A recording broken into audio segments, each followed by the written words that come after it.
સુરતમાં ટેક્સટાઇલ માર્કેટમાં વેપારી સાથે ₹1,45,33,398 કરોડની છેતરપિંડીનો મામલો સામે આવ્યો છે। ત્યારે એકોસેલ પોલીસે આરોપી રાકેશભાઈ ચંદ્રામભાઈ કુમાવતની લાજપુર જેલમાંથી કબજો મેળવી ધરપકડ કરી છે। આરોપીએ ટેક્સટાઇલ માર્કેટના અલગ અલગ ઠેકાણે કુલ 10 દુકાનો ભાડે રાખી હતી, જેમાં કાપડ ફરિયાદી પાસે ₹1,45,33,398 કરોડનો કાપડનો માલ ખરીદ્યો હતો। સુરત ટેક્સટાઇલ માર્કેટમાં વેપારી સાથે ₹1,45,33,398 કરોડની છેતરપિંડીનો મામલો સામે આવ્યો છે।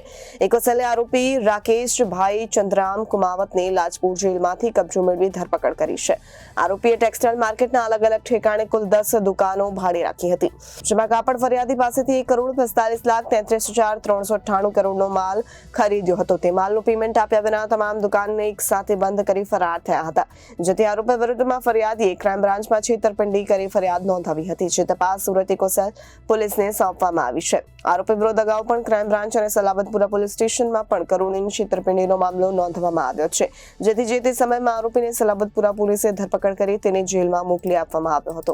શ્રી બિપિનભાઈ ગોરધનભાઈની ફરિયાદ હકીકત એ રીતેની છે કે પોતે ટેક્સટાઇલના વ્યવસાય સાથે સંકળાયેલા છે અને પોતાને ત્યાં વિવર તરીકે માલ જે ઉત્પાદન થાય છે તે અલગ અલગ વેપારીઓને કાપડનું વેચાણ કરે છે।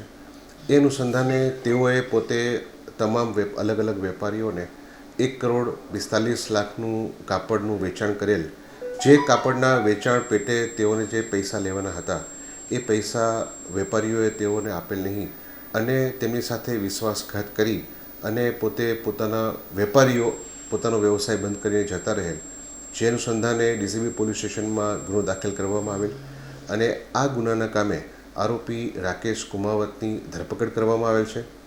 આરોપીને પૂછપરછ ચાલુ છે અને હાલની તપાસ પણ આ ગુનાની ચાલુ છે।